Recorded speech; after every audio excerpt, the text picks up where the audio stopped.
Welcome back, class. For today's Deck Building 101, we're going to be going over hand-controlled decks. I have two decks queued up here, the first being Katsuki Bakugo 4 from My Hero Academia Jetburn, and the second is Botan from Yu Yu Hakusho Dark Tournament. Again, these are just basic reviews of this type of deck building and deck style.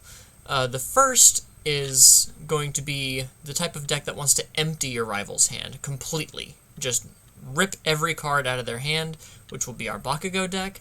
And our Botan is what I like to call control through chaos, which we'll get to when we get to her and what kind of unique things she does. So for Bakugo, you can see as an enhance once per turn, you can discard one card from your card pool, or clear a card from your card pool, and if it is your turn, your rival has to discard a card.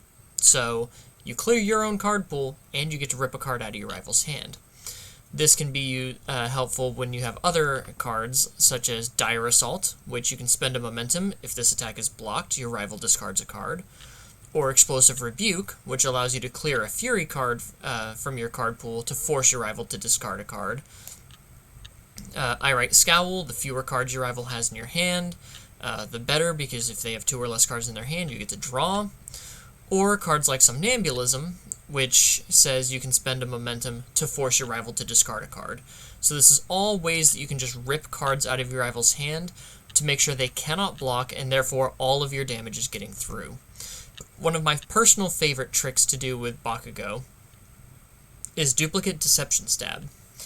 If this is the first attack you play during your turn, this is a 4-low-7, which is pretty good, and it's a throw, so it's always going to do damage. But if this is your first attack, you get to remove a random card in your rival's hand. You just, as an enhance, I pluck this random card out of your hand and remove it from the game entirely. And then after this attack resolves, they get to add that card back to their hand, so it's basically temporarily taking it out of play. But if you use this enhance to rip a card out of your rival's hand, and then use Bakugo's enhance once per turn to clear Duplicate Deception Stab from your card pool before it reaches the damage step, not only do they discard the card for Bakugo's effect, they don't get that removed card, because the attack is considered to be aborted, not resolved. So you can use one attack, just playing Duplicate Deception Stab and getting that enhance off, to rip two cards out of your rival's hand for the price of one. Incredibly potent offensive ability. But one of my favorite things to do is also defensively ripping cards out of your rival's hand. So Hold Hostage is probably one of my favorite actions. During your rival's turn, you play this action as an enhance. Your rival reveals their hand. They show you every card in their hand. You get to choose any one of those cards and remove it from the game. And then, for the rest of the turn, if any rival attack deals damage during that turn, they get to destroy one of their foundations to add that removed card back to their hand. So if you play Hold Hostage, look at your rival's hand, you can see, okay, they've got two mid attacks and a high attack, and they've got a high attack that they're playing right now. I have one high block and two mid blocks. So I know I can block this attack and block the two mid blocks, but I wouldn't be able to block that last high attack, so I'm going to remove that high attack to guarantee that you can't deal damage to me. And that card, if you don't deal damage, is lost forever. It is removed from the game, similar to our aborted Duplicate Deception Stab. And my favorite combo with Hold Hostage is this Foundation Unbreakable, which we can commit as an enhance and destroy a foundation.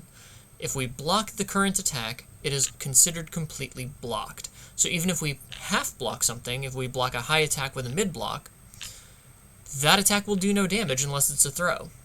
So comboing that with Hold Hostage can guarantee you can rip any dangerous cards out of your rival's hand.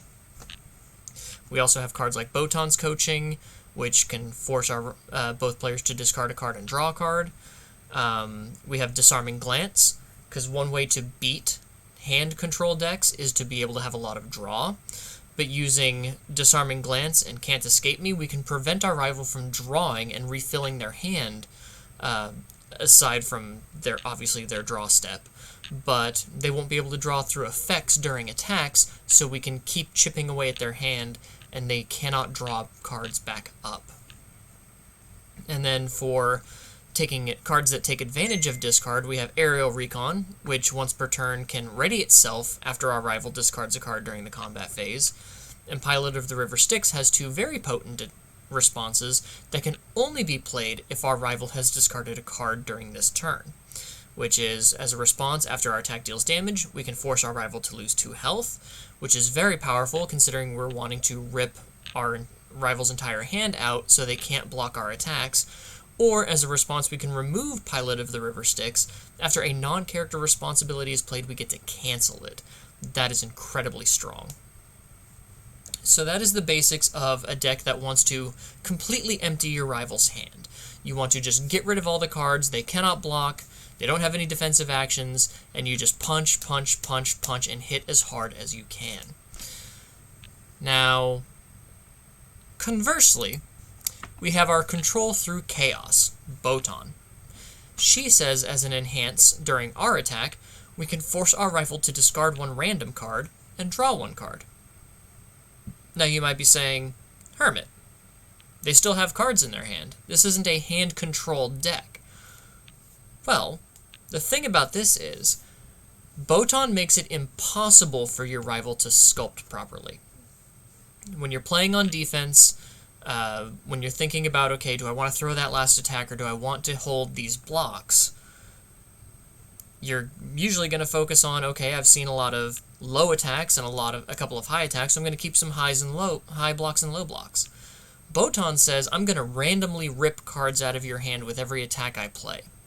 Sure, you get to draw another card, but I could rip that perfect block out of your hand and replace it with, replace that high block you need with a low block. Now you can't block me. It is impossible to sculpt against a character like Botan, or at the very least, very, very difficult. And then twice per turn, she also says, after our attack deals damage, we get to gain 2 health, and our rival will automatically lose 1 extra health. So if we rip those good block zones out, so our rival cannot completely block our attacks, we're going to get to gain some health and deal some extra damage on top of it. For decks like this, we still have our Dire Assault, cards that want us to force discards, especially when our rival wants to be blocking us, we get to force that discard. We also have cards like Lizard Tail Splitter. We discard a card as a cost for this enhance. Our rival adds a card from their hand to their card pool, and then both players draw a card. So not only are we making it harder for our rival to block us, we are also forcing them to give up one of those blocks that they tried to sculpt so well. We have cards like Double Palm Shatter, which we can force our rival to make a check against a difficulty of 5, and if they fail, they discard their entire hand and draw a number of cards up to the number that they discarded. So if they had to discard 3 cards, they draw 3 cards. Now, normally, your rival's just going to check that foundation, check that 5, and it's fine. But if they check a 3, they have to then decide, do they want to commit 2 foundations or lose their sculpted 3 cards? It's very, very head-gamey that way. And since this is a throw, it'll always trigger Botan's response. We have Villainous Waylay, which says we get to name any block zone, high, mid, low, whatever we want to. Our rival has to discard a card with that block zone. If they cannot, they have to show us their entire hand. So then we know what block zones they have. We know what attacks we need to throw at that point.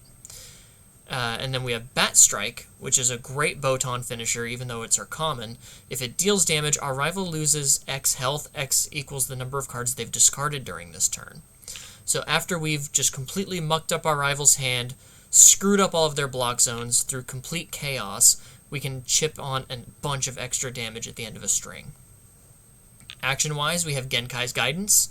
It's a good get-out-of-attack-free card, just destroying 3 foundations to remove an attack after it's played. Or as our first form, which is the first thing we do after drawing our hand for our turn, we can remove Genkai's Guidance and discard 1 card to force our rival to discard 1 card. So we force them to discard a card, and then start tearing through their hand randomly. Really, really powerful card there.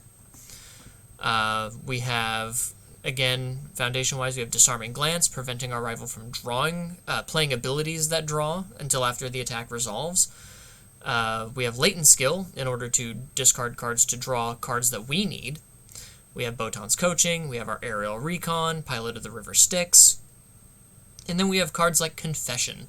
As a first in hand during our attack, once per turn, we can force our rival to discard one card and draw one card. So they get to choose this card, but if they did not discard an attack, they lose 1 health. So again, playing that mind game of usually attacks have the better block modifiers. They have the lower ones, the 1s and the 0s.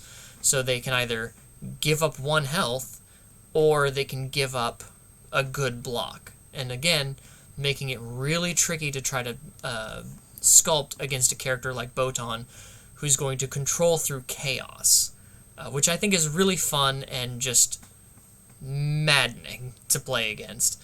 Because again, you never know what block zones you're going to have. You could draw, 3 mid blocks, and your opponent's throwing highs and lows. Well, if you keep having to pitch your highs and lows randomly and you're drawing mids, Botan's always going to get that response off her twice per turn, and she's always going to be dealing that extra damage. So it's really hard to build a good defensive plan against Botan, at least with the cards in your hand, because you're always going to be ripping cards out of their hand randomly. They don't get to choose. So that's what I mean by control through chaos. Forcing your rival to make hard decisions with Lizard Tail Splitter, Double Palm Shatter, and Confession. All the while, you still have that constant chaos of Botan randomly ripping other good cards that they wanted to keep out of their hand. So those are the 2 kind of basic variants of hand control. You either want them to have no hand, or you don't care that they have a hand, you just get to keep messing with it and forcing your rival to constantly overthink in all of their defensive turns of whether or not they're going to be able to block something.